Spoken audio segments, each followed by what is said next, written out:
front seats in the house. We got one coming for you. Coming back live to you 2023.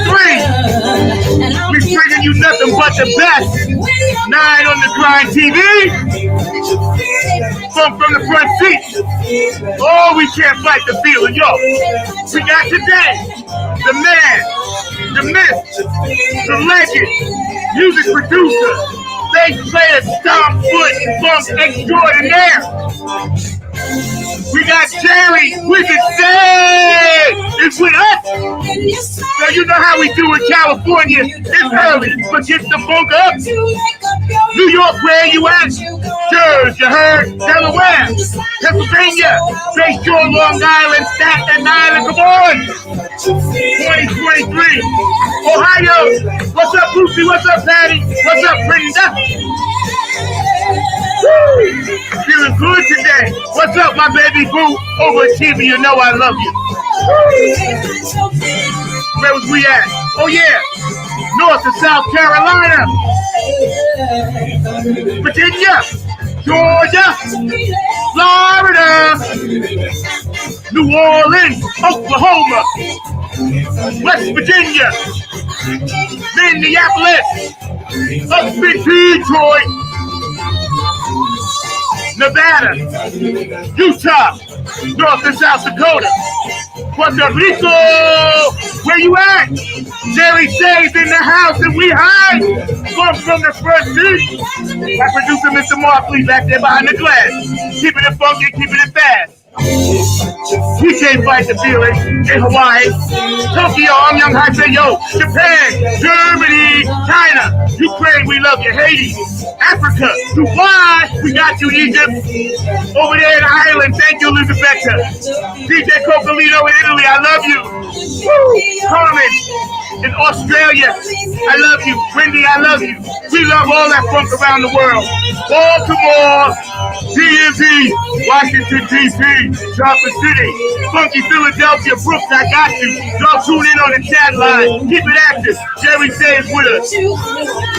Everybody clap your hands like this. Come on. Come on. Oh, oh, oh. I hear you. I hear you. Where you at? Woo! Good God, I'm hyped today. First show of 2023. God is good, y'all. Bump from the front seat. 9 on the Grind TV.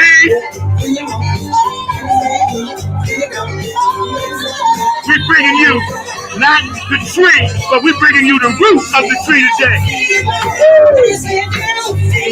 We can't fight that feeling. Wizard is in the house. He flew in on his magic carpet today to hang with us from his planet.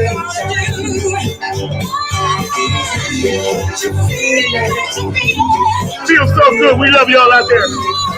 You know we're about peace, love, and harmony. We're going to get this show started.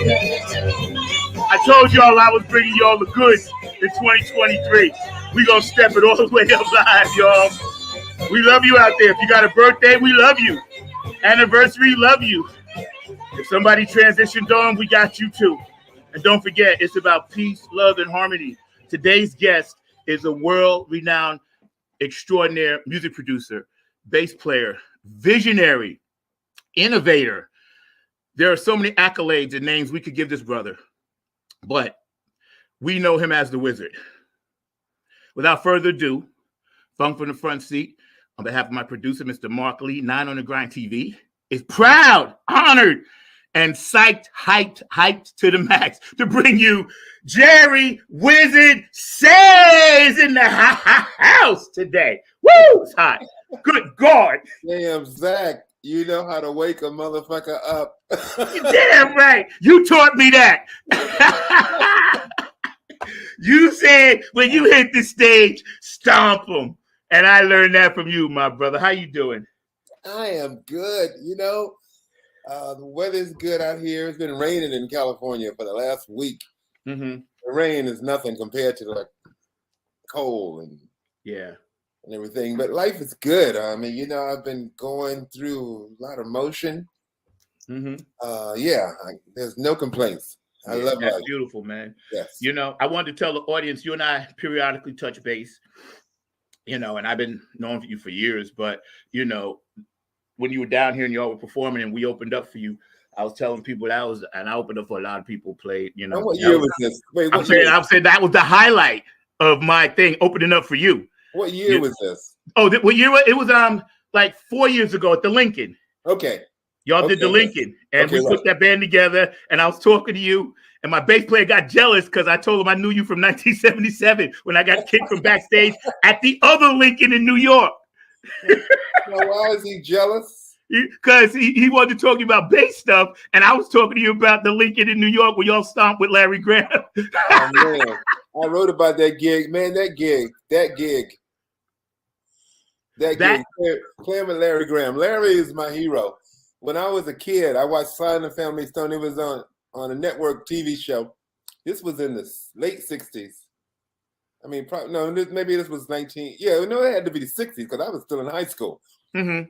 And I saw Larry Graham playing. They had the camera under him, looking up at him, and his nostrils were flared because he was smelling the funk, and they was playing this groove. And I said, God, who is that? And that was my role model for how to groove. Yeah. You know, Larry rolled his sleeves up. He had his sleeves rolled up and his nostrils was flared. And he was, I mean, you know, that brother is like, you know, he's the Hendrix to me from the bass world. Yeah, yeah. Funny you say that because I wore my Hendrix shirt for you today. Oh, yeah, Jimmy. Yeah. So let's go back to the beginning. The question that a lot of people want to know, including myself, right? Yeah. Wizard. What's that about? And where'd that come from? Whoa, that came from I'm from Miami. You know, I grew up in Miami. It's called the Magic City. Right. And when I first met Joyce, Glenn, and Mo, I just left high school. I was 17 years old, and we met in a very unorthodox way. But right around through the first 3 years of being together, we all started developing nicknames. And Glenn would always say, do some of that magic shit. And Doc was the first one to start calling me Wizard. And, you know, just from riffing and making sounds. And plus, you know, I would always claim to be from the Magic City. So, yeah. That's deep because for all the years that I've known you, I never knew. And I told you when we talked, right? I was embarrassed. I was like, you know what? I only know him by Wizard. I didn't even know your first name was Jerry. So it's a nickname, just like we got Mo. Yeah. And Wizard. Joyce, her name changed all the time. But it always came back to Joyce. But everybody else's name stuck, you know? Yeah. Because I know they were calling her Baby G for a rap. Wasn't they calling her Baby something? Yeah. Like Baby Jean, Shout, Sing. Yeah. She has some killer Electric Peanut.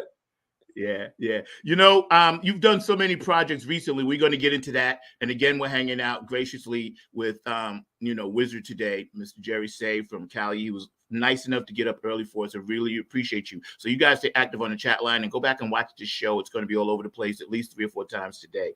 But when you first were developing, you were one of the core foundations of that sound, right?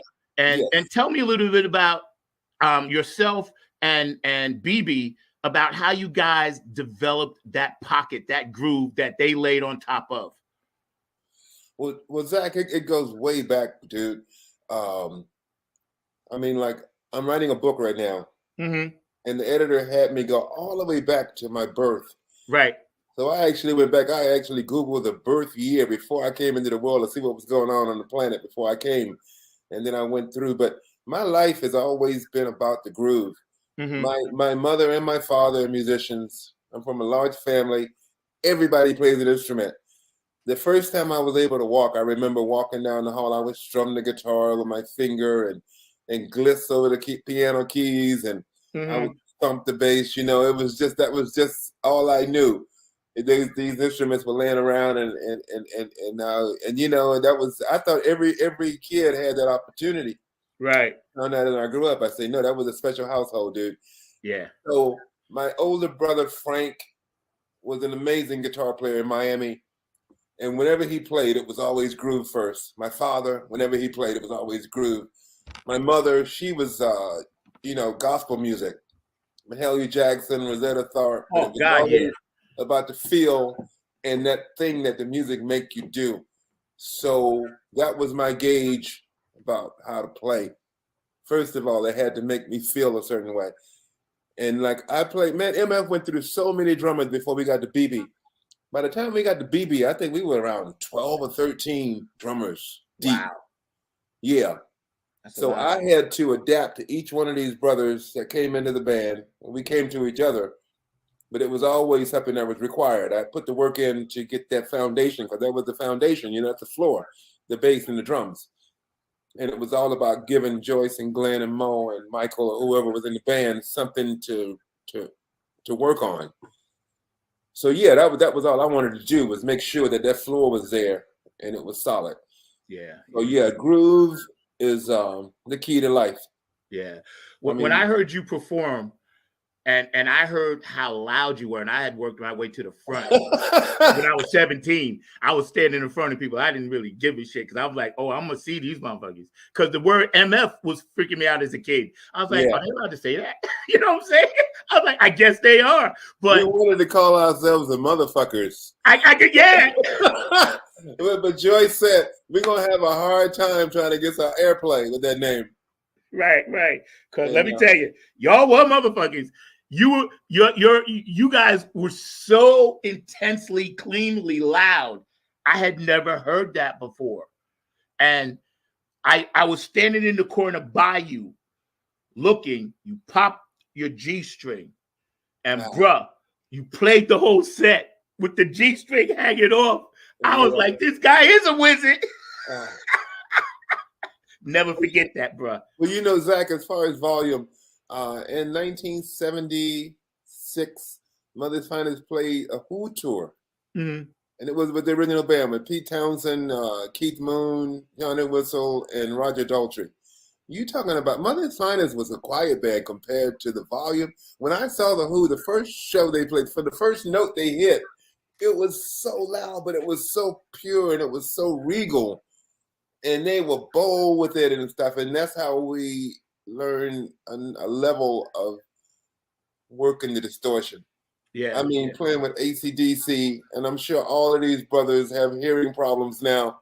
I know Townsend. I read an article about him. He can't hear shit. Yeah. And drummer from AC/DC. I remember sitting down in his kit, Phil Rudd. Yeah. With his bass drum, it was like a sonic boom. And then you hit the snare, like a shotgun going through your head. And every night he's driving the band with that level of volume. And but we were young, and that was a joy. Yeah. I think and you guys were the first multicultural funk rock band in the history of the world. Now, well, that's what they say. Sly and the Family Stone influenced us greatly. Yeah, and Funkadelic, right? Not Funkadelic as much. We came out slightly right after Funkadelic. We were right on the coattail of Funkadelic. Okay, right. But Sly and the Family Stone, Hendrix, yes, and Sly and the Family Stone were the visible things for me growing up. It made me see that shit could work. And there was no. And plus, as a kid growing up in Miami, I played with multiracial bands all the time. A lot of Latinos, whites, blacks, and the people in South Florida, man, they all had a groove. Like, matter of fact, Jaco Pastorius. I met Jaco when I was 13 years old. He was 14. He was a year apart, and we used to go to the Fort Lauderdale scene and watch all the players. There was some amazing bass players in South Florida. We would go see John McIver, Napoleon. There was this one brother named Carlos Vega. He was a Cuban, but he used that muted sound that the guy from Tower of Power uses, Rocco. That really tight bass sound. But he was doing that like in 66, 67. I was watching these guys. So, we had amazing examples and amazing players, like internationally, from Trinidad, from Cuba, mainly from South America, coming over into Miami. So we were definitely multicultural as a society musically. Yeah.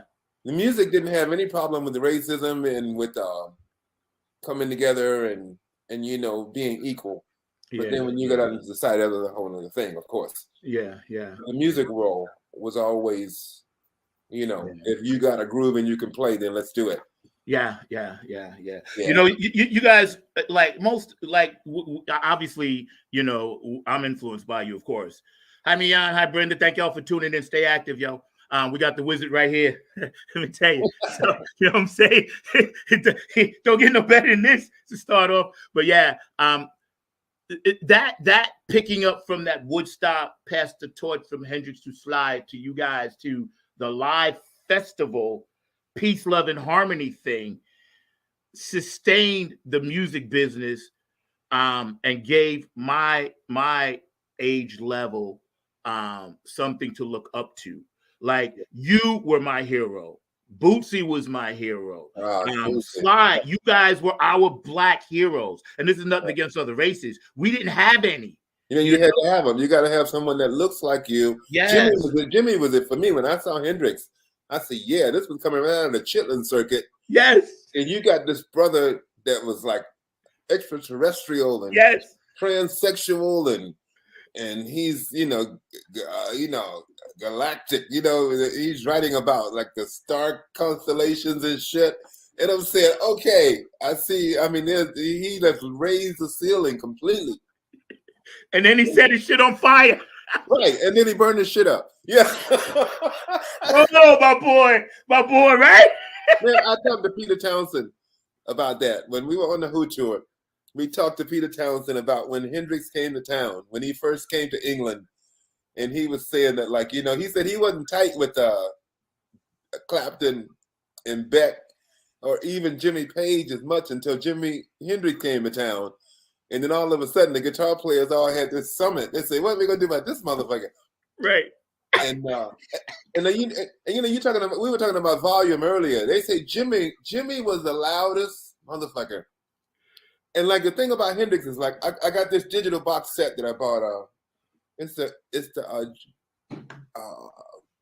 Hendrix box set. It has all of his presets. Mm-hmm. Like for his sounds, and it shows you the setting that he had.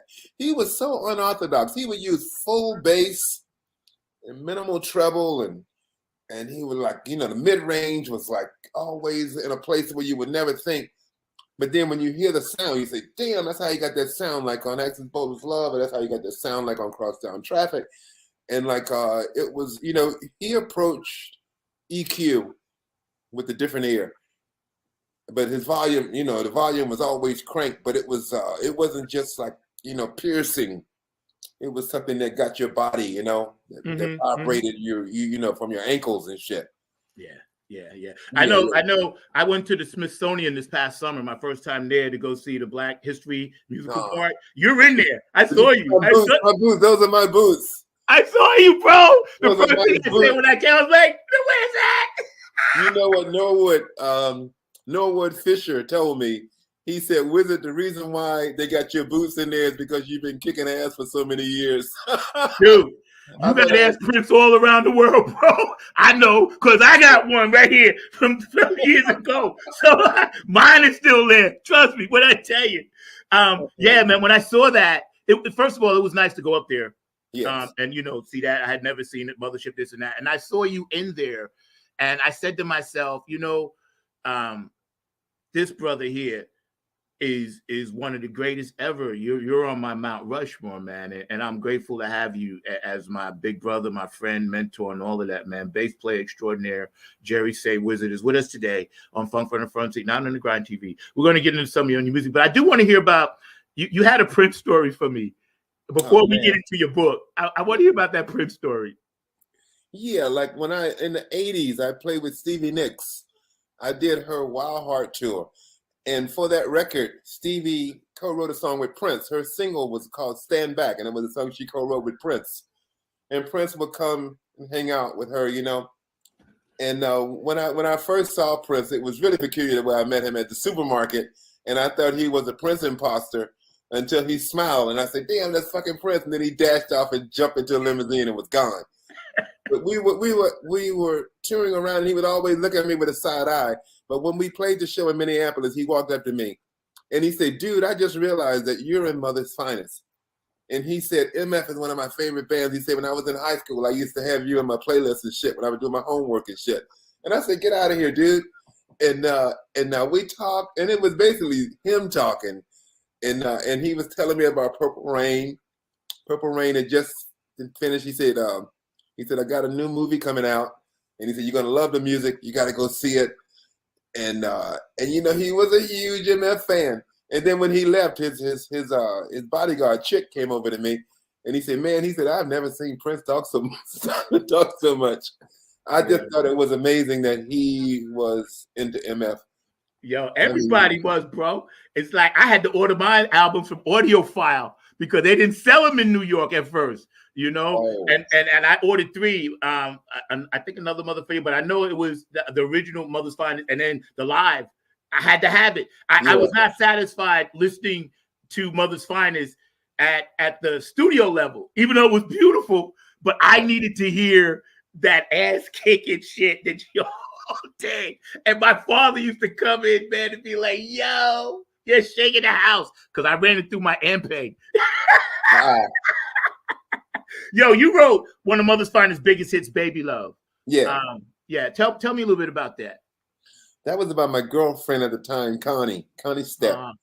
There is no other to compare to her. This woman she touched me in such a unique way. And she's from Florida. I used to always have to go back down there whenever I was off to see her.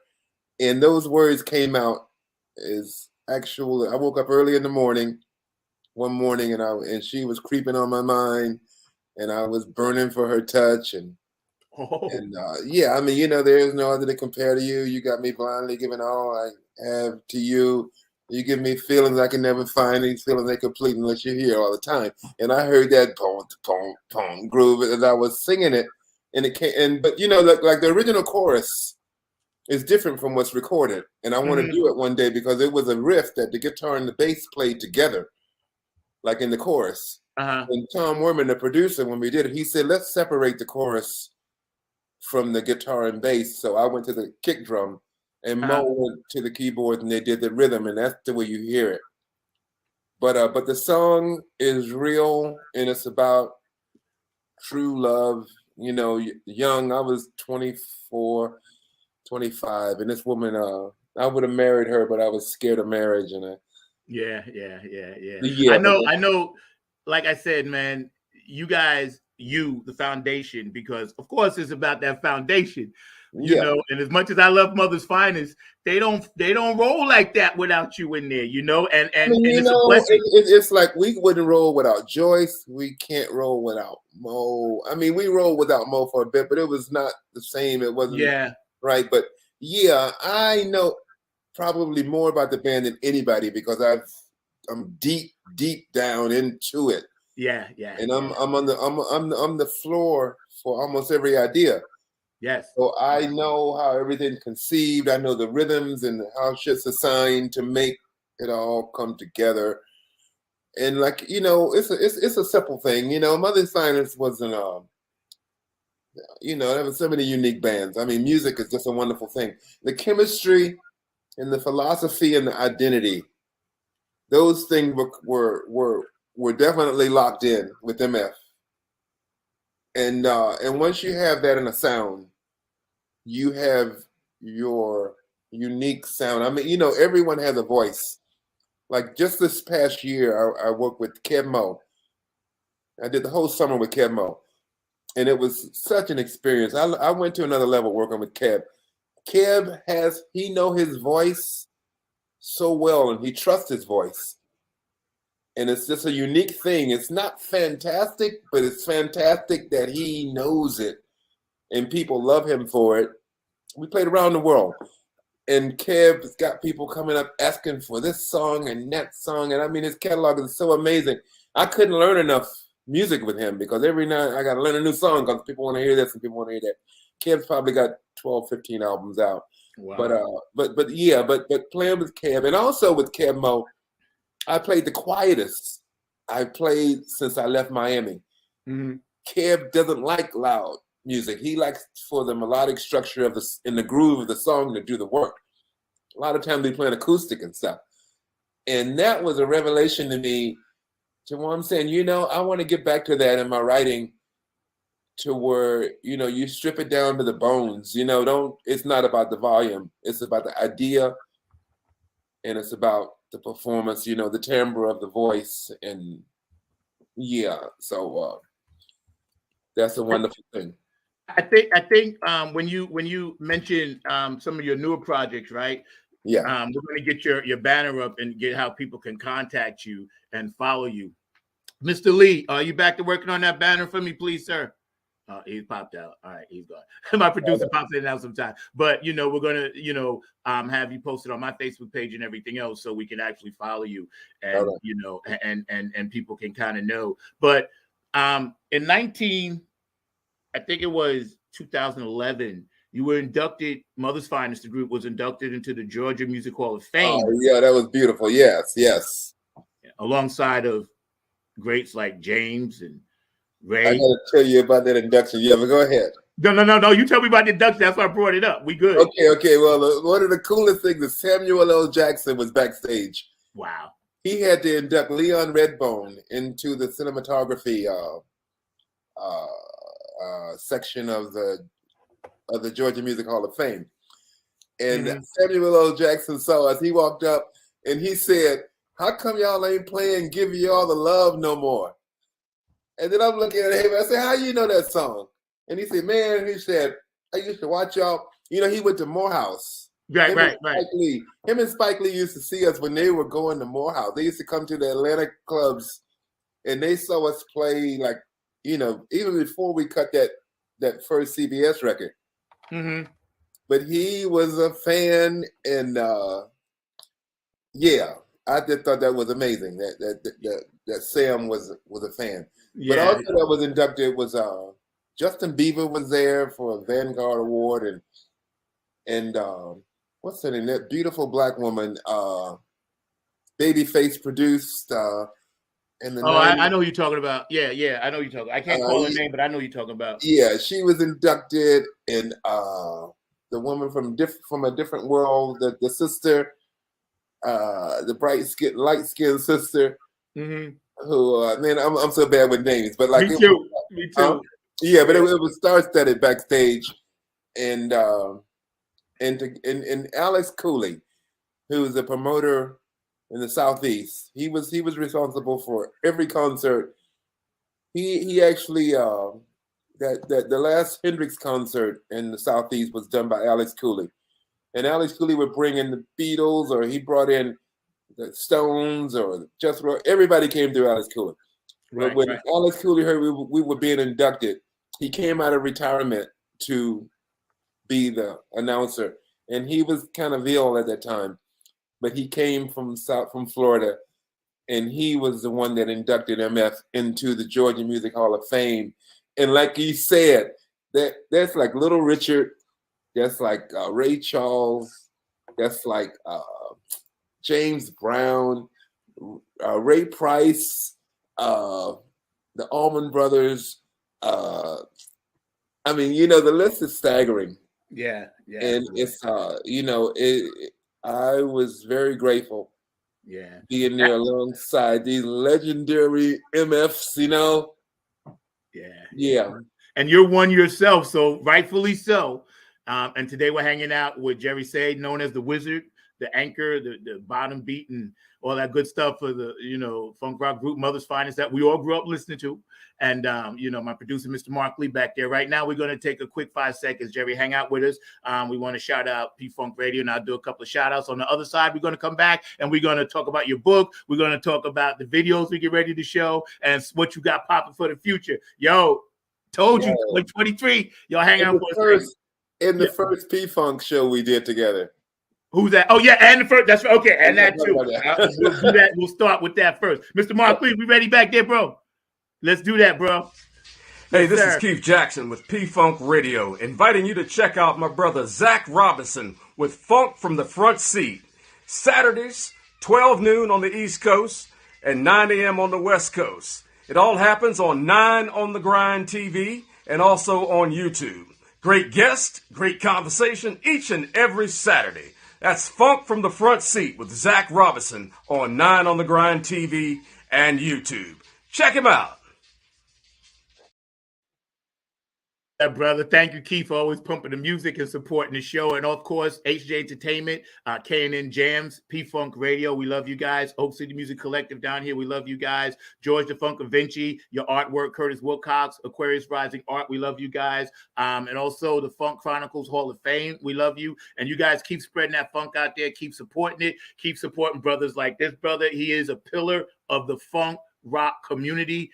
We stand on his shoulders. There'd be no Nappy Head Funk Army if it wasn't for brothers like him and Boots. I'm telling you right now, because we wouldn't have had the music to hear. So y'all gave us the roadmap, and we just going to try to hold you up as best we can and do our part, man. And I tell you what, I don't like to put people on the spot, but yo, we got to do a show with you.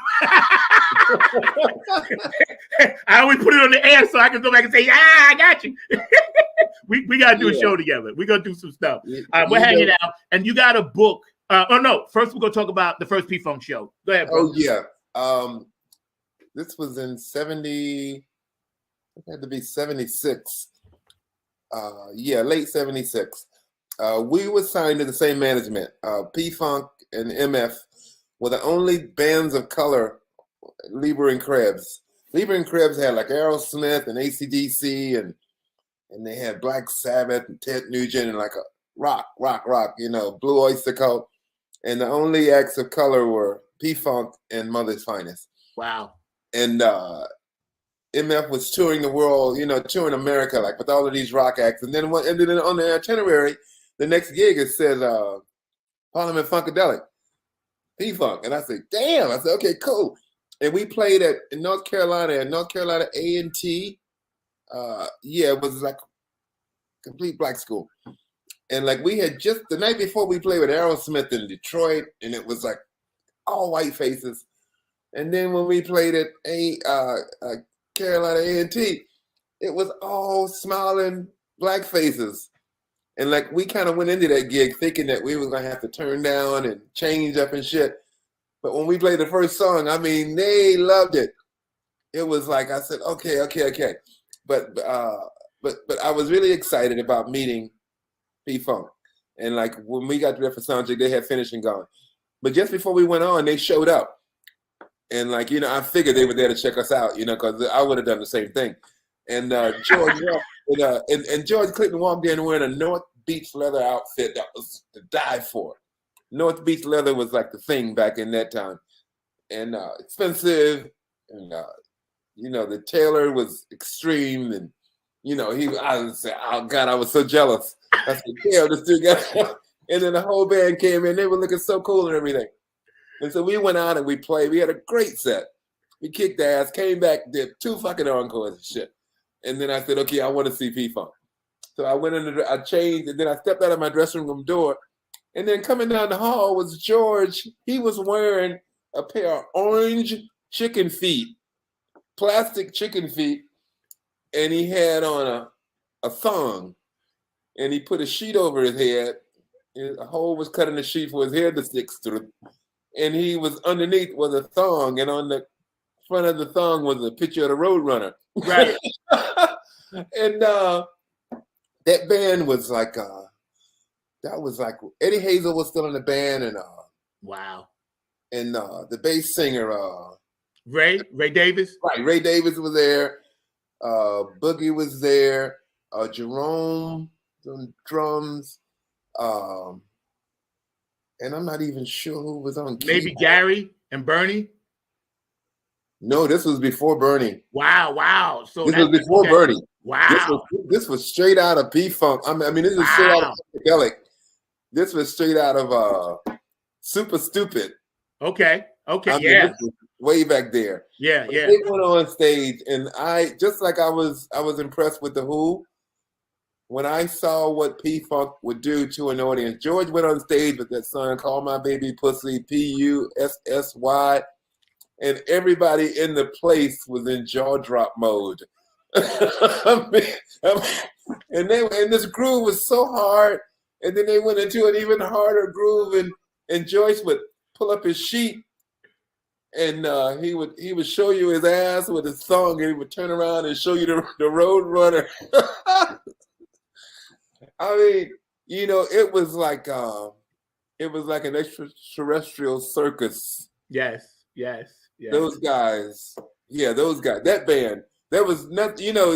They got civil from that point on, because that was the point when they were just in shock mode. All they wanted to do was shock funk you, just like they have shock rock. They were shock funk, and they were definitely an element. They changed the world. But I've been seeing George Clinton at least every 2 or 3 years. We run into each other, and we never forget that first connection we had. They always respected MF, and of course we always respected P-Funk. But we did many tours. We did the Flashlight tour. We did the Mothership tour. We did the Chocolate City tour. And Bernie Worrell, God, that's my boy. I remember him when he first joined the band, and the guitar player Mike Hampton. Mike's my guy, yeah. Oh man, you can't touch that brother. He plays guitar like John Coltrane. He hears the guitar so uniquely. Yeah. But P-Funk, George Clinton, his super strength is surrounding himself with the baddest motherfuckers on the planet. Yeah. He's kind of like a Miles Davis, like these guys come through his band, and they like on a level that up to the very top of the food chain. Yeah, we just played with Mike at the Bethesda at the Funketeers Ball. I was fortunate. I was literally on the stage singing Knee Deep, and he's playing behind me with Tony Cameron, the Funk All Stars. And then I didn't leave the stage when he did Maggot Brain. I literally sat there on the drum riser. I wasn't leaving. Me and Tony was looking at each other. We were like, we whispered to each other. We looked like, can you fucking believe we're here watching Mike Hampton play Maggot Brain? And we're right next to him. It was like, boom, Mike is my guy. I call him, text him all the time. Red Hot Mama, Scorpio. I love that brother. He's my guy, man. He's my guy. Yeah, so tell us a little bit about this book you got coming out. That not really to tip it, but just what inspired you at this point in your career to go ahead and start writing this amazing journey that you share. Well, I've been writing this book now. Actually writing for like 6 years. Yeah, I remember you told me. Yeah, I was and before that, I would write an excerpt, something just for my whatever, and I would put it aside. Like once I got my first laptop, and I would write, and I would just throw stuff aside. And then I got to the point where I said, I got all of these pieces and stuff, and I need to put this shit together. And also at the same time, I was working with a blues guy named Guitar Shorty. I actually produced two albums on Guitar Shorty, and I love that brother. He just passed away. Guitar Shorty. Jimi Hendrix used to go AWOL to see Guitar Shorty play. Wow. And Shorty married Hendrix's cousin, so there was a connection with those guys. But Hendrix's vibrato is Guitar Shorty. Really? Yeah. Wow. There's an album called We the People. That was the first album that I did with Guitar Shorty, and we actually won the Blues Contemporary Album of the Year in 2010, I think it was. But you can hear Shorty, and you hear the ghost of Jimmy in there. Shorty was probably about 7 or 8 years older than Jimmy would be right now. And it was a blessing to spend time with him. And we did 2 records, and it was the biggest time I've ever had. My producer, Mr. Mark Lee, is a blues personified. Like, I know he gonna go ape shit when he comes on to ask you your question, because I give him one. Now, Mark, you're gonna have to keep that shit short, all right? But he's already chomping at the bit, because David Crane, Guitar Shorty. He knows. Yeah. Mark knows. Yeah, right. Man. So you're writing this book, and you got all your things together. When should we expect this to pop in? This year for sure. I'm doing a soundtrack for the book. As I was doing this, every time I write, I was writing my story, there's been songs that I've written that I put on the shelf and I never released. And as I was writing this book, I felt like I was impregnated with these songs. I think this just got to come out. And all of the songs that are going to be in this soundtrack have an amazing amount of meaning to my life. Yeah. You know, I was writing these songs from a place of necessity and you know, that's how that was my life's blood to live, you know. And I was really glad, like when I first had the idea, I said, okay, Warren, I need to think about a soundtrack. And then I just went through the book and I was saying, okay, that one's got to be there. Love and Control, Protection, Surface, Slaughterhouse, all of these things got to be in there. And like, you know, and it's just like a soundtrack for a movie. Like when you would think about what would be accompanying a scene, there's certain parts of the writing to where it's so dramatic and that song comes right in there, you know. But you know, like when I first started writing the book, I was going to start at 17 when I came out of high school and I started my career. But the editor said, no, let's go back to the beginning.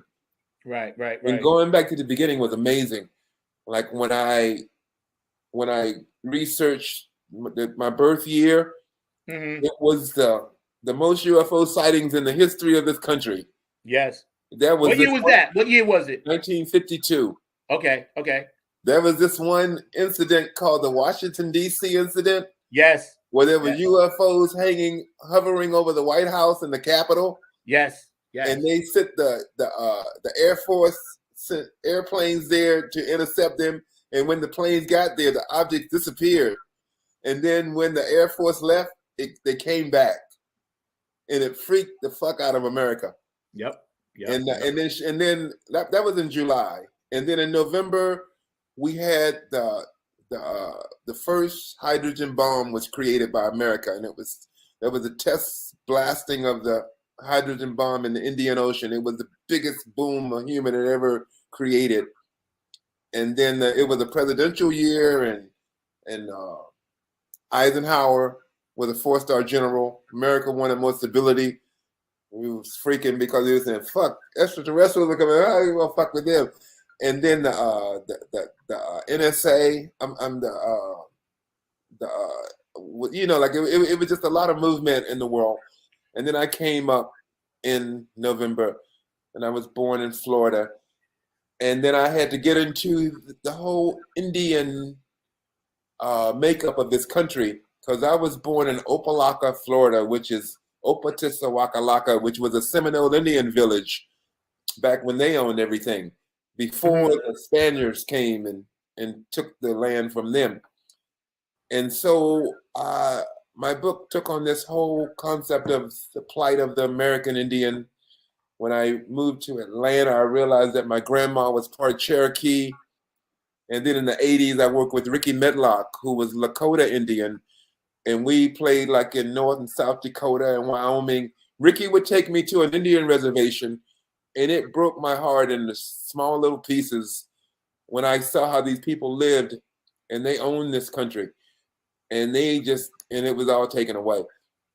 And but my writing took a sidebar to the events of the world. Like I went through Kennedy assassination and into the Martin Luther King assassination, into the second Kennedy assassination, so just the events growing up, what shaped my moral compass about how to survive in the world and understand how mankind is.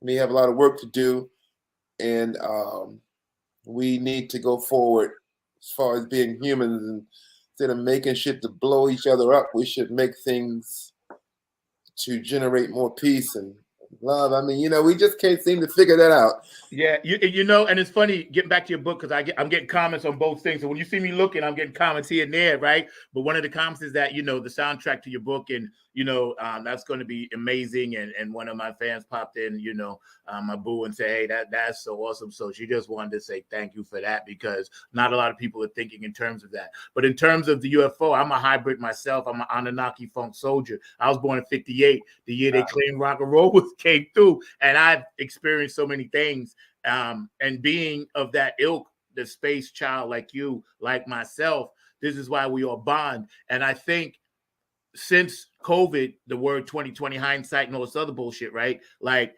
our light workers now are coming together.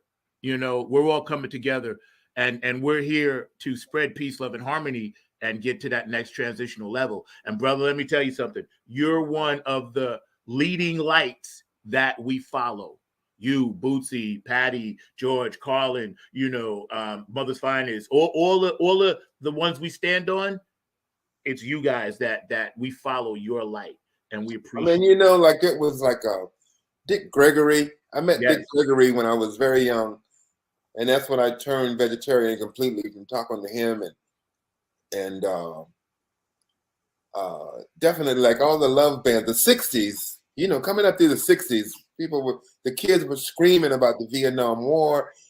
And all those songs that were written were about love and peace and coming together and seeing the real true value of human life instead of just going and killing somebody that you don't even know. Amen. How else could you do that? With your conscience was just too large to accept that. And so, yeah, you know, like all of those, and that's why that kind of compares to the necessity for me to write the soundtrack for my book, because I had the soundtrack in my life that was there. You know, those songs were being played as they were marching in the streets and trying to get things right. And yeah. I got to tell you, man, first of all, we're hanging out with Wizard today, and I'm like a fanboy. I got to tell you. So right off the top, I'm psyched. But we're going to play a couple of vids that you sent for us. Mr. Markley, you ready back there, sir? We're going to run some stuff, man. You just hang out with us, and I want my audience to enjoy. And let me tell you, this brother right here, Mount Rushmore. I know you're humble, but yo, I'm gonna give you your flowers. I graciously accept. You know, man, when it comes to there's so many. I know so many vicious bass players, and I don't even claim to. You know, one of my favorites is Michelle and the Giucello. You know her? Oh God, yes. God, wait, Zach, I got to tell you this story. Yeah, go ahead. Okay, Joyce Kennedy had to do Women in Rock at Berkeley University. And Michelle was there, and Joyce was there, and Layla Hathaway, and a bunch of amazing sisters. But they had to play Truth to Set You Free. And Joyce told me that Michelle had a hard time playing the bass line. And right. I said, she had a hard time playing my shit. Because I studied her. And she is like, she's a guru. Yeah, she is. Those bass lines that she come up with, yeah. I mean, God, and the voice, the phrasing, the concept of the writing. And yes, the consciousness, yes. If I wasn't your girlfriend, I was your girlfriend last night. When I heard that, I first thought that was P-Funk and Skeet playing bass on that. That's right. I was like, what? And then I saw her live. She's holding the bass and playing the keyboards. I said to myself, this too, Brutus? Well, you know, I also saw her with David Dyson. You know who David is? Yeah. David Dyson was playing bass with her. David Dyson is like a galactic player. Yeah. He's from another galaxy. Yeah. And like Michelle, for some reason, she wanted to have a bass player there so that she could be free to sing in front. But she had a bass with her. And David was playing, and I mean, he was killing this shit. And I said, damn, ain't no way anybody can play this shit any better. And then she would pick up the bass and play a song. And I said, damn. Yeah, she played much less, but it was way more effective. Yeah. She's from your galaxy. She's from your planet. She's Man, from there. You know, that's her touch and her understanding. Yeah. And you know, see all of this great music that we have today. And Mark, we're going to get to the video, so just hang out. But all the great music we have today, it comes from you guys, and I'm so, I guess the word is honored and proud that I get to be a part of it and play it. But at the same time, I taught at the School of Rock for a while, and I told you the story on the phone. They wasn't going to fire me because I was one of the best teachers there, but I was teaching them about you, Jameis Jameson, Boogie, Skeet, Stanley Clark. You know, I was teaching them about the Cat and Zeppelin to play bass and foot keyboard. If you know, want to get you the truth, you got to go there. Yeah, and my manager and owner would get pissed at me, and because I ain't teaching the standard stuff. I would show them videos half my lesson. I said, look, go home and study this. Come back and then play that. You know what I mean? Because I wanted to perpetuate what you guys started. Believe me, we're not going to let that die off. You in good hands. My band, Tony Kim and the Funk All-Stars, Shirley Clinton, we got your back.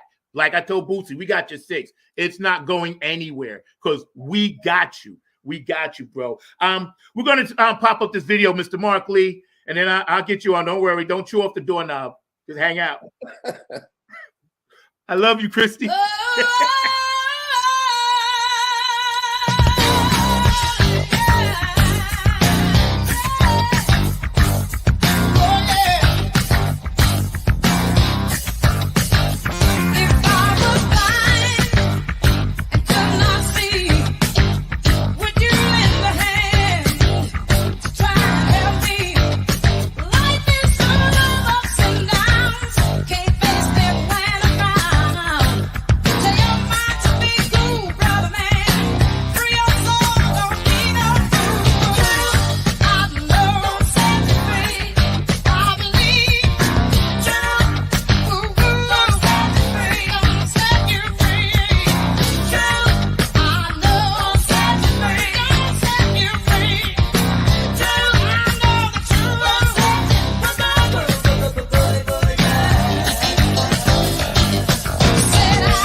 Damn. Dude, bro.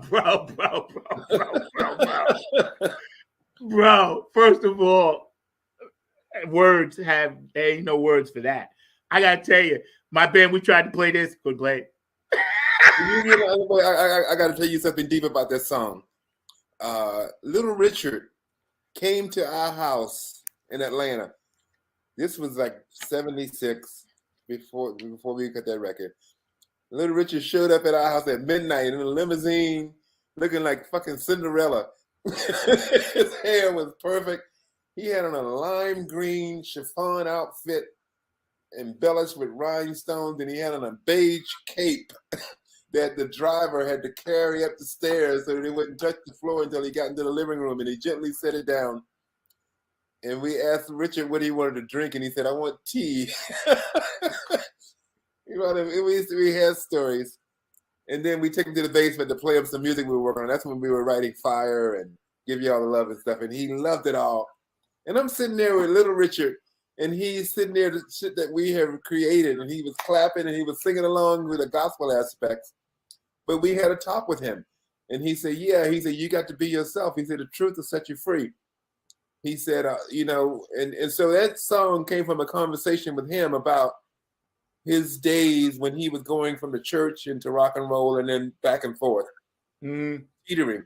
He said, I heard God calling me, and I went back to the church, and I went back and I preached. And then he said, I heard the devil calling me, and I had to go back on stage and do my thing. That's priceless. You heard God and the devil. Yeah.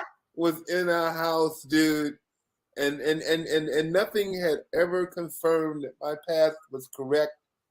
Then that time I was sitting out here talking to Richard Penniman, and he's telling us stories about James Brown when James Brown was pulling his coattail about how to sing, and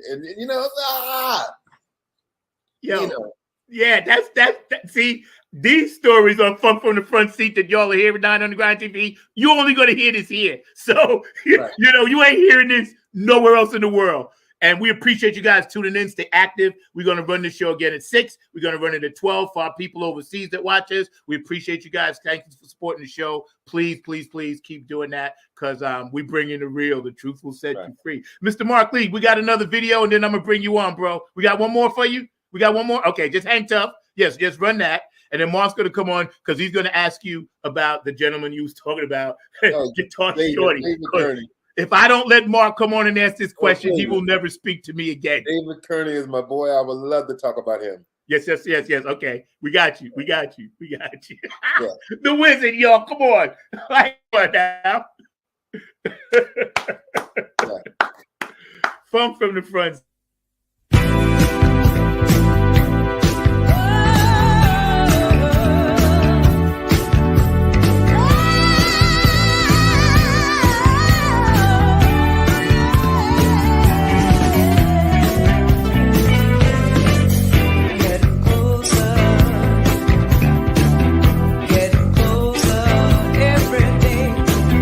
Lord knows I tried.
Bruh.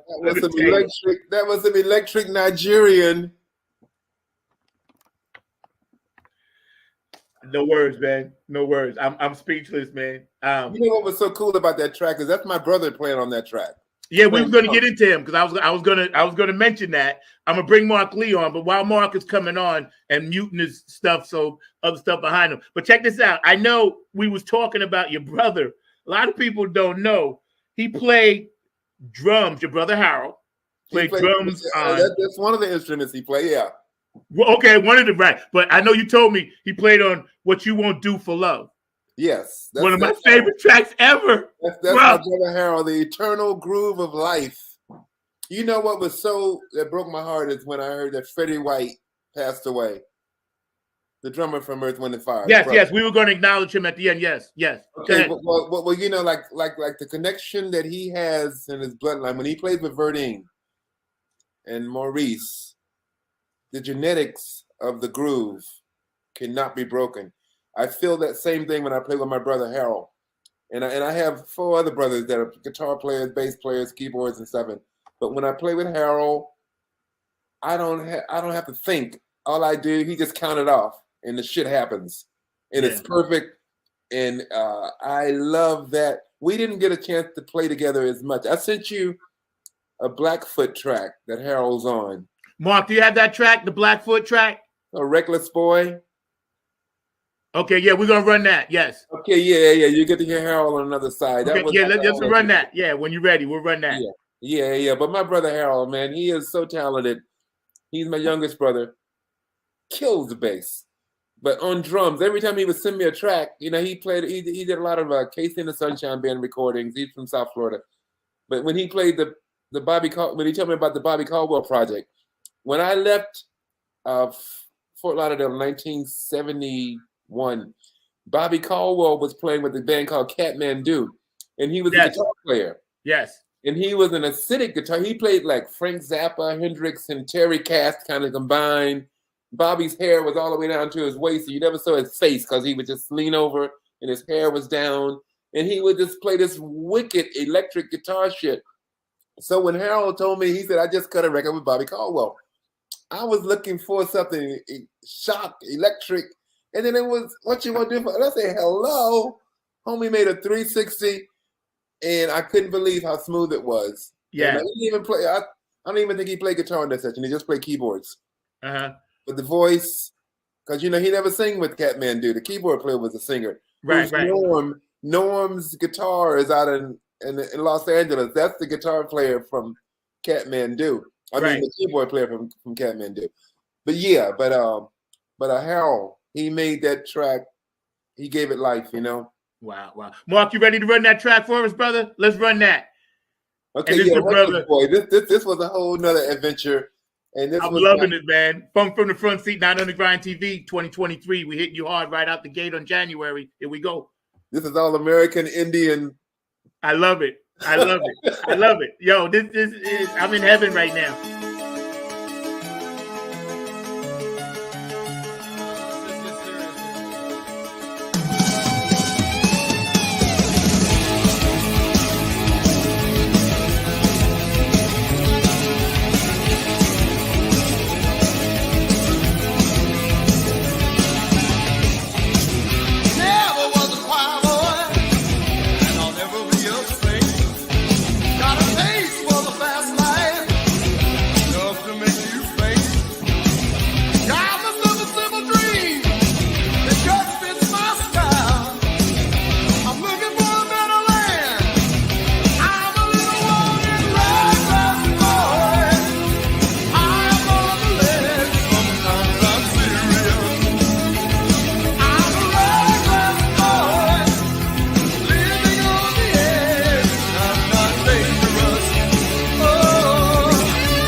Let me tell you something, man. I'm sitting here. I'm about to lose my mind.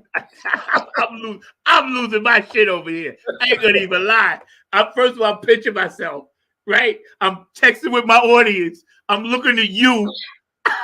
Right. Oh, and my boo gave me this beautiful present this morning, so I'm good. Mr. Mark Lee, my producer extraordinaire, works very hard back there. I got to bring you on. It's our first show of 2023, so thank you, brother. You've been my producer now for going on a little over 2 years. And for my audience out there, I want to thank you guys sincerely for supporting this show. We never thought it would go this long. Now we into almost our third year in May. Mr. Mark Lee, come on, pop on, man, and talk to this brother here. All right. All I got to say is you were dropping so much blues knowledge, and I was sitting there going like, "Oh, Zach got to get me on here because you're talking about Guitar Shorty, you're talking about Kev Mo, you're talking about all these legends of the blues." And I'm sitting there going like, Zach could tell you just like he loves the funk, I love the blues, but I love all kinds of music. So Zach knew that I was going to be coming on. As soon as you dropped all them names, I was going like, this man probably played with Buddy Guy and BB King and all those other folks as well. But I got mad respect for Kev Mo and for Guitar Shorty and a number of those other names that you dropped, even Bobby Caldwell and a number of others. So you were dropping some serious knowledge, and I know that we've had the pleasure of having some of those artists play at the Hayti Heritage Center, which is actually where I'm working at right now, as well as the Bull Durham Blues Festival, which until recently, because of the whole pandemic and everything, has been out of pocket, but we're hoping it'll come back in 2023 or very soon, because it used to be a big time event outside and all in those lines. But definitely just glad to be here among such a true legend of music. And I just got to say music in general and all in that space. So one of the questions I've got to ask you, Wizard, because it's something that I brought up several times on the show as just in general, is if you could talk a little bit about the lineage and the importance of blues music, both to funk as well as to jazz and just music in general. So I'd love to hear your thoughts around the importance of the blues lineage. It's a huge link in the chain. You know, it started like American music started, you know, like from slavery in the fields when they were at the end of the day, when you just needed some relief from getting your ass kicked and having to just work. You ain't getting paid and shit. The only joy that you got was to be able to play a groove and to clap and to something. And it started with that. And somebody got an instrument and started playing, and, you know, Lead Belly and all of that stuff that was back in the 30s when somebody found a microphone and they started recording. It started with just unintelligible, you know, these lyrics, you know, Ebonics is what they used to say it was, because when the Africans came over here, they took their language away and they made you start speaking a different language. And then you couldn't really get a grip on it because you couldn't read about how it was properly done. So you made up your own meaning. And then those were the song lyrics of these first songs that we were hearing. And then it turned into gospel music because, like, you know, that was always a thing. Like, you know, you needed to talk to God. People needed to talk to God. And that was like the whole Christian thing. And then Wade in the Water, which turned into a slave map. He was telling you how to get to the Mason-Dixon line. I mean, it was so amazing. And I mean, people of color, so resourceful. I mean, you could beat them down, always find a way to stand up. Always find a way to go forward. I applaud, and not because I'm Black, but just because of the species. I mean, the shit that these people went through. When I went to the Smithsonian African American Museum, not just the music, but when you go down to the bottom floor at the beginning of the slave trade, and you take those steps all the way up to 2016, and you see the progress. And it was the way with music. First, it was started with like just a rhythm, so people could just move their bodies and stuff. And then it got into talking to God with gospel. And then it got a little devilish and turned into the blues, relationships and stuff. And then that got a little bit more intelligent. Like when Lead Belly was singing, you know, he was more intelligent with his lyrics, and his storytelling came into play. And then that turned into, you know, the John Lee Hooker. It was my favorite, John Lee Hooker. I've seen him live so many times. There's nothing like John Lee Hooker. And Zach, Michelle and the Giocello has got to be a descendant of John Lee Hooker. Yes. She has the same spirit when she performs about time stands still. Yes. And you are so in the moment. Yes. But anyway, that was the whole blues frontier. And then that turned into you know what was really amazing to me is how early jazz, like the Kind of Blue album by Miles Davis was cut in 1959. Right. I thought that was like in the late 60s, but that was like in the 50s. And all of a sudden these brothers came all the way from No Intelligence and blues and kind of rhythm and blues, and then jazz was created. But even before that, it was like Hot Joplin and what was that type of music like that? Ragtime. And that was like classical music, like the chordals they were using, the chord selection they were using and stuff. And so yeah, blues led into jazz, and jazz led into rock, because rhythm and blues and jazz was pretty much side by side. And then rock came into being. And then from rock, you know, you got your, and then funk came from rhythm and blues. And yeah, you know, it all just moved forward. But blues is the foundation. Yeah, no doubt about that. Hey, Zach, just really quickly, do you think that we can ever get a Chitlin Circuit back again, Wizard? Because I know that was something that was very important to our success and things of that nature, was that whole notion of a Chitlin Circuit where small clubs and small venues would be the places that our music got going. And that was even in the funk realm and in the blues realm. But I was just wondering, do you think that we can ever get that Chitlin Circuit back in the 21st century? Well, the Chitlin Circuit, the Chitlin Circuit was developed out of necessity. It was a place for Black performers to perform without having to deal with Jim Crow and getting lynched and shit, you know? That was the place you could go and play, like up the Eastern Seaboard and in the Midwest. And everybody, like Chuck Berry, Ray Charles, Hendrix, Little Richard, everybody did the Chitlin Circuit because those were the only gigs Black performers could perform. And like, so it was a necessity. I don't know if it'll ever come back. The necessity's got to be there for, you know, and hopefully humans aren't going to go backwards as far as the way we are, where we treat each other, the word that's even going to be necessity. But I think the sense of pride that was taken from playing in the Chitlin Circuit, because these brothers was pissed because you had these white clubs that were like amazing, but they weren't allowed in there. So they just made their amazing music in the juke joint that was down the street, and come to find out that everybody wanted to come there because that was where the action was. It was you know, it was the most spirited music being created. Yep. I think, and thank you, Mark, for popping in. Producer Mr. Mark Lee Extraordinaire. Hang out with us for a minute, man. And we're hanging out with Jerry Say, you know, known as Wizard, and just that speaks for itself. And you guys been really blowing up the chat. I really appreciate that, man. Because see, the legacy of this brother, he's on Mount Rushmore.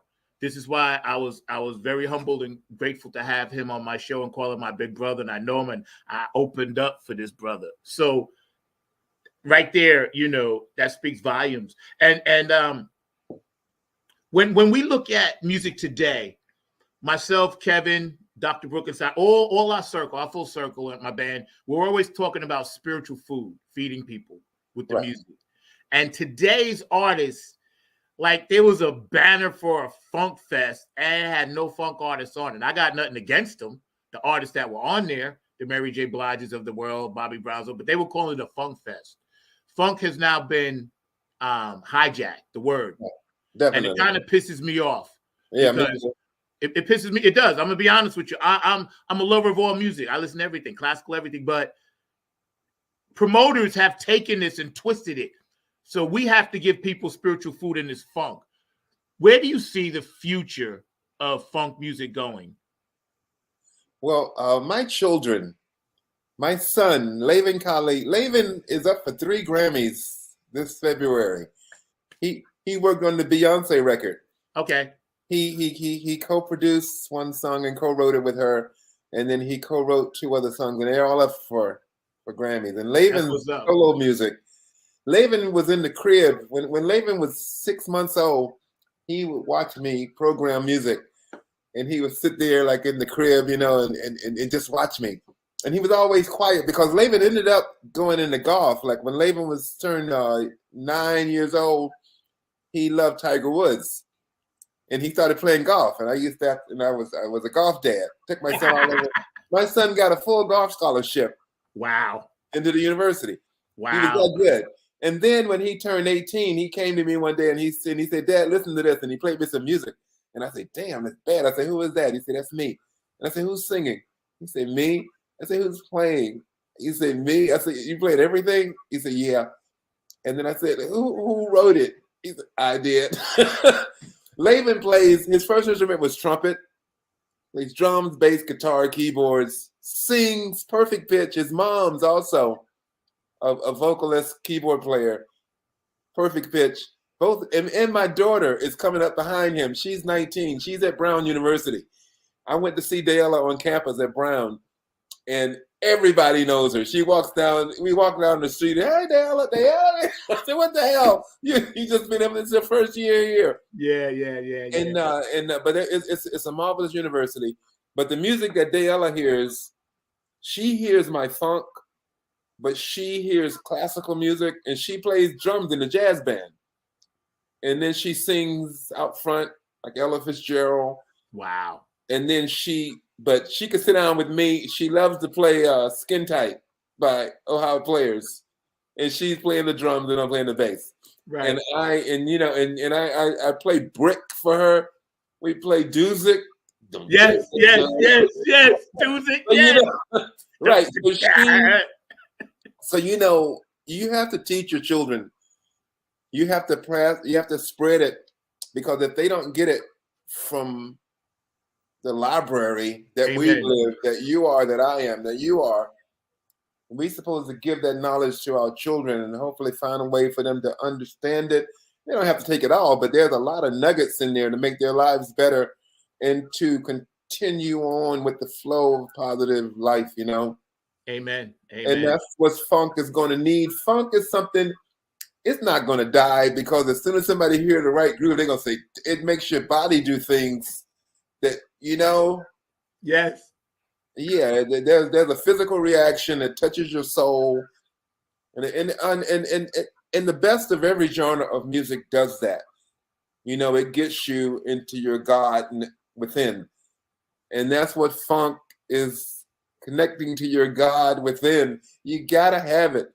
Man, some of those P-Funk shows that we did back in the 70s, it has never, the whole spirit of a funk, man, and seeing an arena full of people, and especially when you brought up the Chitlin Circuit, Mark, I describe in my book, I said, Parliament Funkadelic was a perfect expression of post-Chitlin Circuit freedom, because they were able to be the funk and nothing but the funk. That was a time when you couldn't do that in this country. But the road that was paved by Chuck Berry, Little Richard, there was this one guitar player, I forget his name, he used to play behind his neck. God, it's such my. But anyway, the road that they paved gives us the freedom to live and to continue going forward, and that's what it's all about. It is. I know I got 2 daughters. Kayla, shout out. She's at App State, so I love you. She's a freshman. My other daughter's a freshman in high school, and they know, I took them all the way back to Screaming Jay Hawkins, Howlin' Wolf, and I made them watch them docs, bro. Wait. Howlin' Wolf. I played with Hubert Sumlin. Up in Woodstock, New York, Levon Helms, the drummer from the band. He has this barn, and he has a thing called the Midnight Ramble. And every weekend he would have all these great artists. Man, I was on a show with the keyboard player from Steely Dan, Donald Fagen, and Zach Offer was on drum. It was a star-studded band. But Hubert Sumlin came out. He had an oxygen tank because he was having respiratory problems, and he Yes. had the tube, and he had the thing connected to the tank. He pulled it out into the stage. He sit it there and sit on a stool, and they gave him his guitar, and they gave him a pick, and he slapped it away. And they counted the song off. And this brother had to be like, you know, he because he passed away like about a year later. But I could not believe the spirit in him. As soon as he started playing, it was right in tune with the universe and God. Yeah. I mean, you know, Yeah. and like he was at Howlin' Wolf guy. And he was telling us a story. He said when he first auditioned for Howlin' Wolf, he had a pick. And then Howlin' Wolf say, go and learn how to play with your hand, then come back. Right.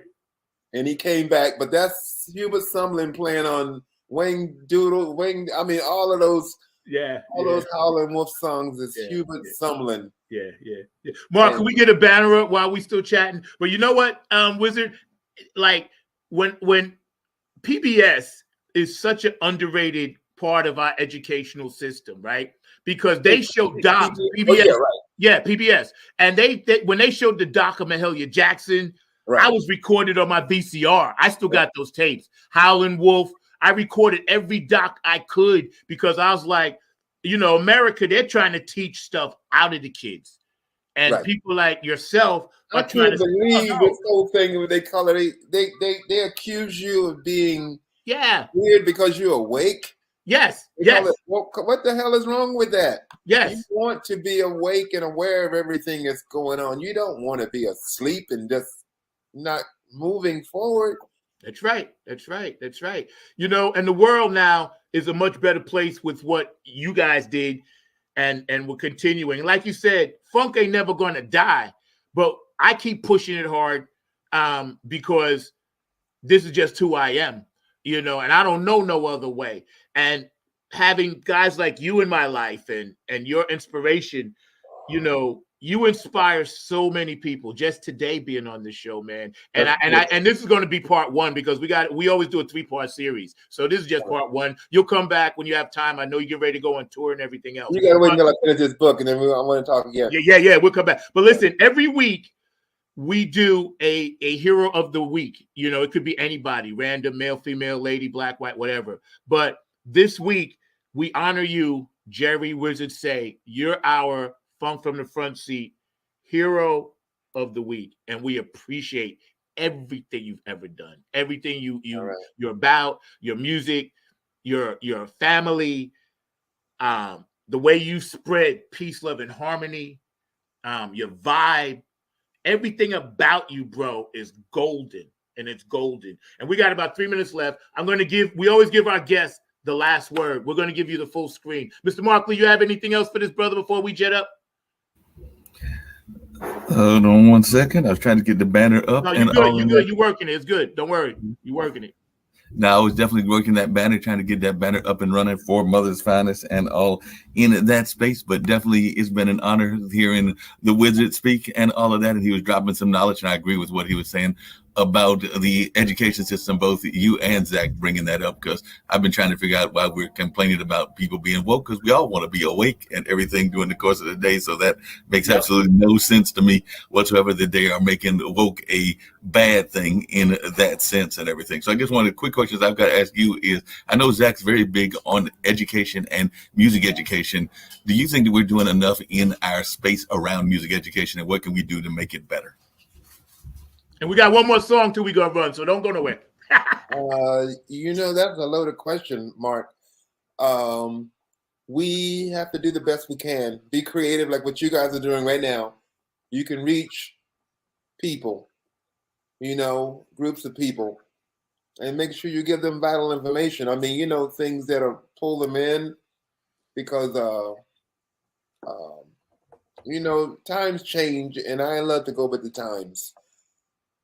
I know it always leads, because like with me writing my book, I see what I've done in my 6 decades on this planet, and it's always constant movement, and that's the way it's going to be from now on. So we have to be creative about how we make sure that the young people know not to be bamboozled and to listen to that thing inside of them, and to have patience, creating something beautiful that can last for a lifetime, and not just jump on something in the passing buck. And don't be afraid of being unique and different. You don't have to be like the next guy, you know. Just learn how to perfect you. And confidence and courage and all of that kind of stuff is what needs to be instilled, especially in Black kids, because we've been beat down for so long. You just want to have a fair shot being able to present this God-given talent that's within. Amen. Mark, we got one more video to run. We ain't going to go just yet. Wizard, you can hang out like 5 more minutes? You got 5 more minutes for us? Yeah, I'm cool. Okay, we're going to run, then we're going to let you go. I know it's Cali time. You were gracious enough to get up early, and believe me, bro, I got up early and went to sleep late, but it's all good. It's all good, man. You changed the world today, once again. And so I thank you. Mark, run that video for us, man, and we're going to hang out, and then we're going to give Mr. Say the last word on the big screen, then we're going to crank up the car, get in the front seat, and get the funk out. Yo, bro, believe it or not, I started this in my car, a 5-minute thing during COVID. And then people hit me up. I called my producer, Kevin, in Philly. I said, Kev, I got an idea for a show. And he said, yeah, man, let's work it. And I told him the title. He said, yeah, man. He said, that's going to work. He said, you got something there. From the front seat. I'm glad I'm up here. Yo, right. Mark, go ahead and hit that, bro.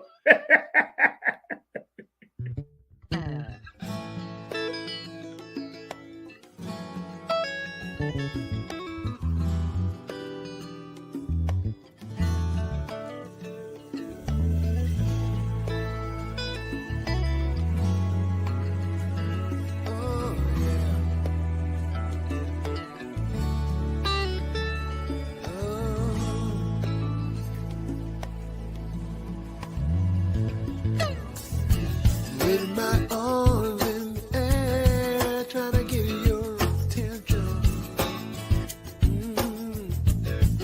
And the sky's so blue, baby, where are you? You need to be right here. You need to be together. Have you cut the silver cord, baby? Cut the silver cord and simply float away.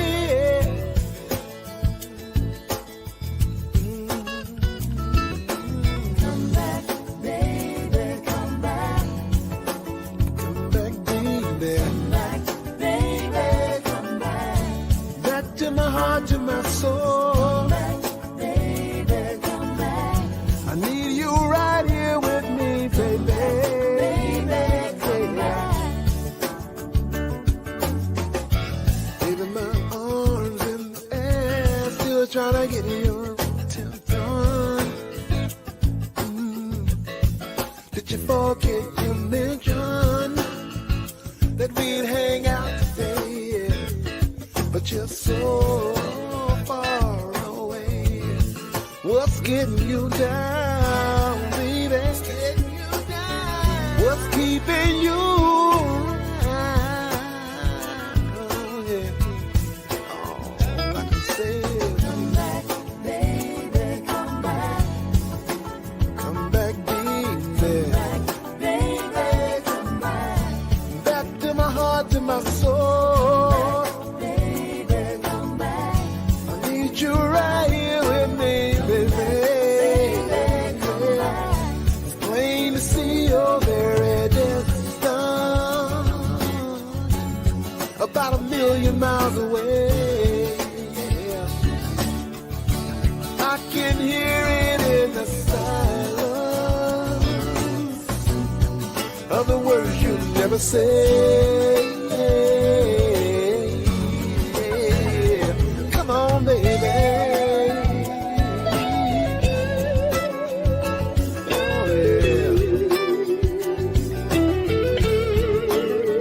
Come back to me, baby. Oh, yeah. Come back to me, baby. Plain to see you're very distant, about a universe away. My rapid heartbeat, baby, hoping you're not gonna stay.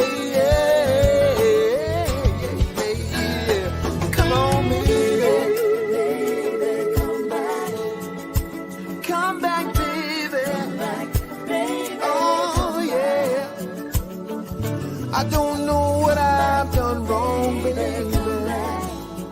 Please let me know. Whatever I can do to make you come on, baby. Come on, baby. Come on, baby. Now come on, baby. Come on, baby.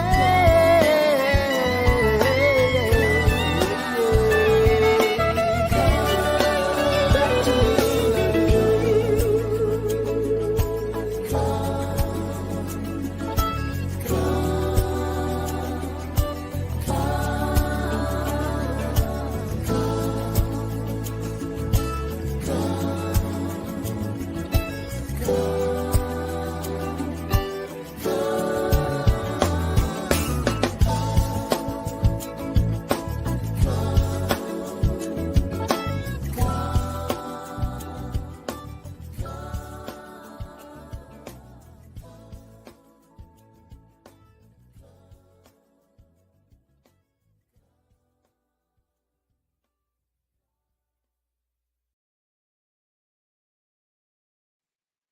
I can't hear you. Absolutely amazingly beautiful. Absolutely. Yeah, Absolutely. that's how me singing everything, and that song has meaning. That was relationship issues, and yeah, you know, music. I love writing a song when there's a meaning to it. And I've written, you know, like one thing about Mother's Finest I want to say is I was blessed to work with a male and a female singer.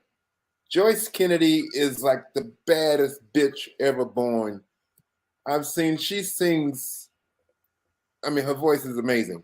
And then Glenn Murdoch, he's a character singer. He's like, you know, he's about society and cultural differences and everything. So it was so much fun growing up, being able to write a song and give it to Joyce and to give it to Glenn. And then as years went by, my son asked me one day, he said, "Dad, did you ever sing Leave in Mother's Finest?" And I said, no. I, you know, because I had two killer singers. And then I did that solo record the song you just heard. And then Laven heard a whole album of me singing so he could hear my voice. And he said, cool. He said, you need to do more of that. I said, okay. And, but yeah. Yeah. You know what, man? It's like magical and wizardry and your spirit from the universe and the tribe that you are part of, that I'm blessed to be a part of. It doesn't get any better than this. And I got to tell you, man, you're my hero forever and ever and ever, man. Because you're right here from my heart, my brother. Let me tell you, it's just after I'll call you in a couple of weeks and we'll chat about some other stuff. Wait a minute, what's that on that hat? Huh? That hat, the logo on your hat. Oh, this is from After Go 92416. And it's actually a tribute to Boogie Munson. It's Benevolent Funk, which is Donna Sneed, and Donna, you know, Donna Boogie's widow, and Otis Hawk down in Atlanta, Georgia. They market Boogie's products, and it's a foundation to help keep funk alive. But the foundation is in the name of the late great Boogie Monsoon, one of Harlem Funkadelic's, you know, bass players that laid down a lot of shit. So when I have them on the show, I always ask people to send me swag, right? And they sent me this hat. Yo, when Donna sent me a hat and 2 shirts, bro, I freaked the funk out. I was like, Boogie. The spirit. Because when I'm sitting here writing and this and that, I feel Prince. They come to me, Gary Scheider, Boogie Munson, and I always write my music from 12 o'clock to like 4 in the morning. That's my time. Gary Scheider. When I first met Gary, I think we were the same age. And we were kindred spirits. I mean, we were in the same tribe. Except I would never wear that fucking diaper on stage. I couldn't pull it off. But Gary Scheider, this was in the early 2000s. I went skiing in Nevada. And we went down to the casino and it said, tonight, P-Funk. It was at one of was performing. So I got inside and I made my way all the way to the front of the stage. And Gary was still alive. And they were killing. And I mean, they were killing. And Gary saw me And for some reason, that's when I realized George Clinton is fucking blind. He was looking at me, and Gary came and he said, "Say, George, that's Wizard." And then George looked at me and he said, and he was like about 3 feet from me, and he couldn't figure out, he couldn't get my image. You know, he couldn't fucking see. Yeah. But like Gary was saying, that's Wizard. And that was the last time I saw Gary Scheider. And they were amazing. P-Funk was like, you know, the spirit of P-Funk. When they start playing, aura surrounds the room. And, you know, all the great bands have the same thing. Like when they perform, there's no competition with this. It's just their moment. You have to sit your ass down and deal with, you're in their world. And when they're finished, you have your turn. And I found that with AC/DC, with like P-Funk, with even the Commodores. Man, we did some amazing tours. Aerosmith. Yeah, you know, all of the bands that come from necessity, that aren't formulated bands. No, these bands came together because they heard a sound and they loved each other and they were attracted to the chemistry of each personality, and it made this thing. Yes. Aerosmith would never be the same without Joe Perry. Yes. That ingredient is so necessary. And the same thing like with the Stones or like with the Who or whatever, and the Beatles, for God's sake, all of these fucking great bands. The unique chemistry makes a sound. And you're fortunate to be a part of one if you can in a lifetime, you know? Yeah. I tell you, I talked to Linda yesterday. I talked to Gary Scheider's widow, Linda Scheider. She's a regular on our show. And we get into music, we get into politics, but Linda's dope. She's my funk sister. I just talked to her yesterday. Give her a shout out for me. I will. I'll tell her. I just talked to her yesterday. You know, Linda and I talk, and we talk a text at least twice a week. At least twice a week. I talk to her. Now, Donna, she's always busy, but Donna will hit me up every now and then. I make sure she's okay, you know. But yeah, this hat, it means something. When I wear this hat out, I wear it with pride, bro. Because this is what it is. Man, oh man. Funk from the Front Seat, Not on the Grind TV. My producer, Mr. Markley, I thank you so much. Jerry Wizard said, we're going to give you the full screen and say whatever you like. And, you know, then we're going to bring you back on and we're going to crank it back up and get out of here, man. All right.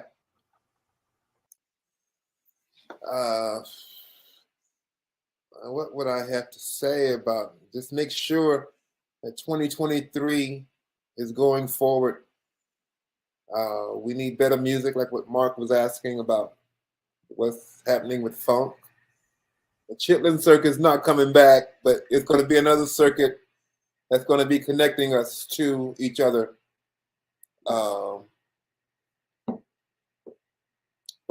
Yeah, I have a lot of music inside of me that I'm still creating.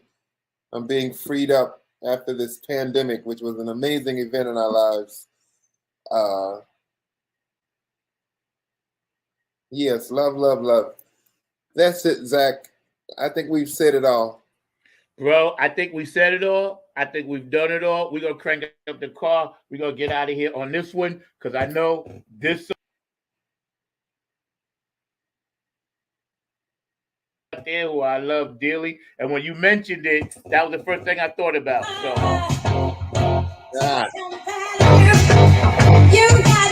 Funk from the Front Seat. We out.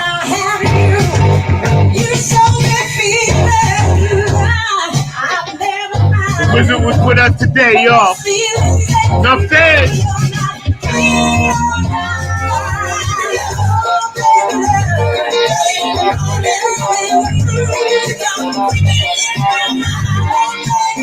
California, wake up. Thank you very much. New York. Hawaii. Samoa. You and the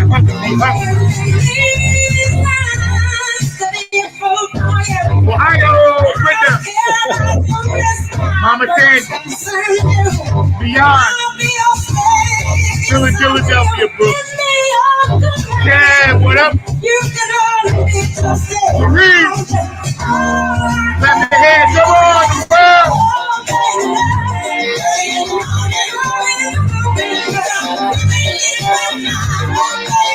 I love you, Christy. My boo.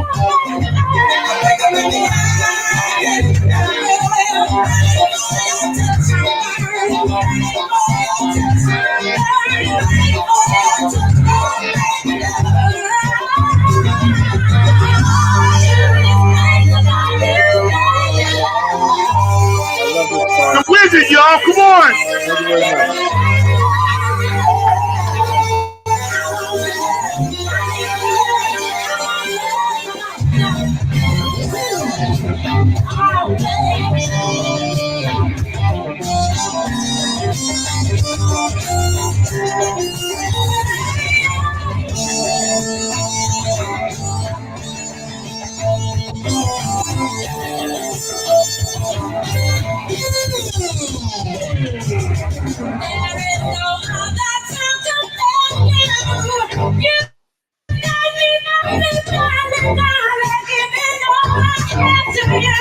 New York. Around the world.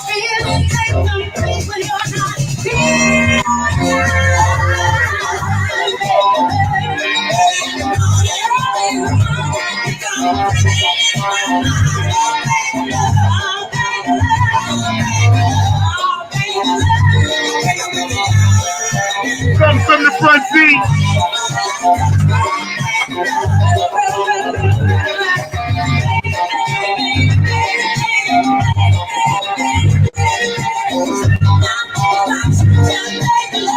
Woo!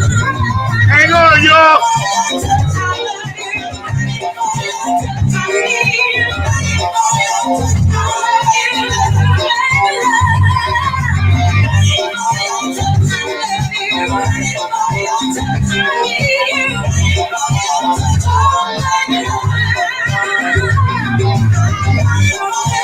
Florida, you in the house.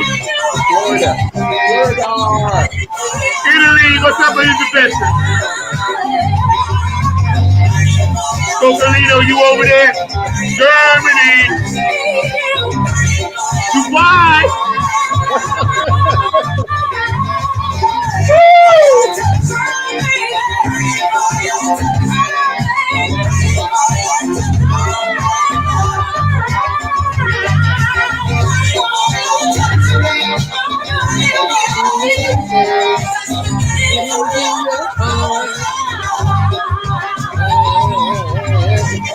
Come from the front seat, 9 on the Grind TV, every Saturday, 12 o'clock, 9 a.m. West Coast time, y'all. Oh my God. Man, it's all about the funk, bro. You brought it hard.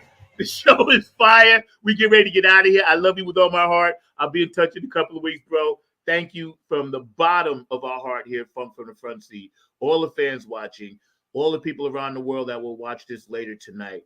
Man, we love you. You're an institution. You're a hero to us. We honor you. We respect you. We praise what you've done and what you're going to do. We follow in your light. Please keep lighting the way so we can follow Mount Rushmore. Jerry Say, Wizard extraordinaire. We out, y'all. Mark, take us home. Peace.